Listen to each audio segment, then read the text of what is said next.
Alors Cyril, vous commencez votre journal avec une vieille affaire qui revient hanter le CSA, le Conseil supérieur de l'audiovisuel. Une vieille histoire qui pourrait lui coûter beaucoup d'argent. Pour vous rafraîchir la mémoire, retour au printemps 2015.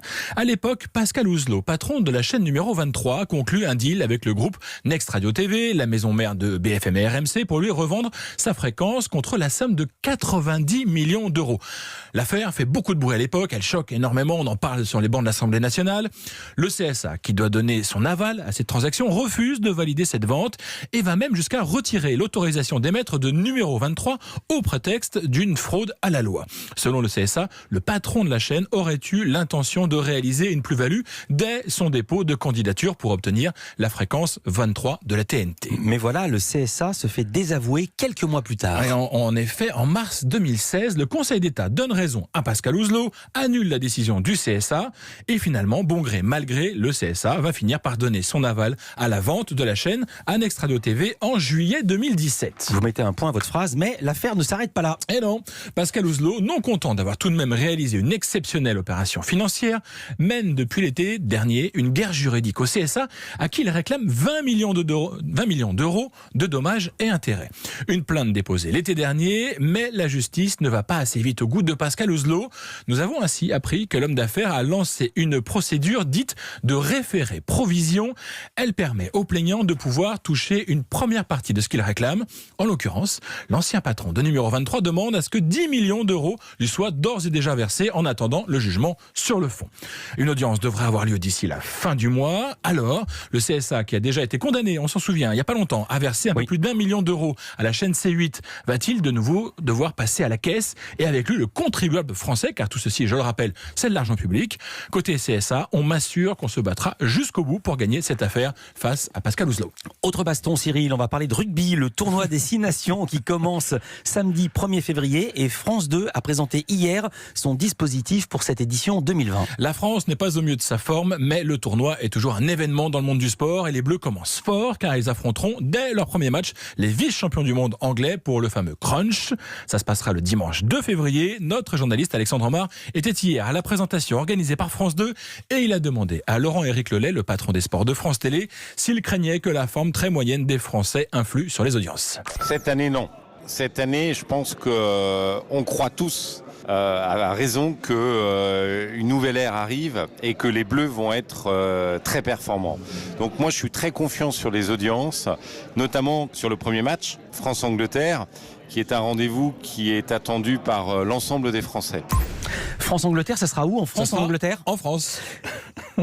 Côté confiance donc, côté diffuseur, France 2 qui a perdu Fabien Galtier, son ancien consultant devenu sélectionneur des 15 de France, et s'est attaché les services d'un ancien international, Dimitri Yachvili. Nous lui avons demandé comment il pensait se différencier de son illustre prédécesseur. Je fais pas ce métier-là pour me différencier avec qui que ce soit, essayer d'être le plus naturel possible, de partager mon expérience et essayer de faire un peu plus aimer le rugby aux Français, de leur montrer le côté un peu plus subtil. C'est un sport de combat certes, c'est un sport rugueux, il y a du défi physique, mais il y a aussi ce côté subtil. Le rugby est aussi un jeu d'échecs, c'est ce que je vais essayer de partager, de mettre en lumière. Un jeu d'échecs auquel participent également les femmes. Et c'est souvent très méconnu du grand public, mais en parallèle du tournoi des hommes, il existe également un tournoi des 6 nations féminin. La France y participe depuis 1999. Les Françaises comptent 6 victoires, la dernière en 2018. Cette année, France 2 diffusera 2 des 5 rencontres en direct. Peut-être une manière de suivre l'exemple du foot féminin qui a pris de l'ampleur grâce à sa meilleure exposition à la télévision. Alexandre Omar a demandé à Cécile Gray, qui réalise les interviews des joueurs au bord du terrain, si elle pensait que le rugby féminin pourrait suivre la même trajectoire. Le rugby féminin a ça de formidable qu'il est aujourd'hui incarné par des filles qui sont de plus en plus mises en avant, qui sont de plus en plus professionnelles aussi parce qu'il y a des contrats fédéraux qui sont mis en place, donc qui permettent aux filles de ne faire que du rugby de leur vie, alors qu'il y en a encore beaucoup et il n'y a pas si longtemps que ça qui travaillaient la journée, allaient s'entraîner le soir, devaient poser des congés sans solde pour aller disputer les compétitions. Donc là-dessus, je pense qu'il y a une véritable avancée. C'est un rugby super agréable à regarder, le rugby féminin, c'est un rugby de vitesse, de jeu debout, de passe, avec des contacts évidemment, puisque ça reste quand même un sport de combat, mais un rugby que les gens ont de plus en plus envie de voir, et en plus avec des très très belles histoires. Et la France, en plus, a la chance d'avoir une équipe de France féminine très compétitive.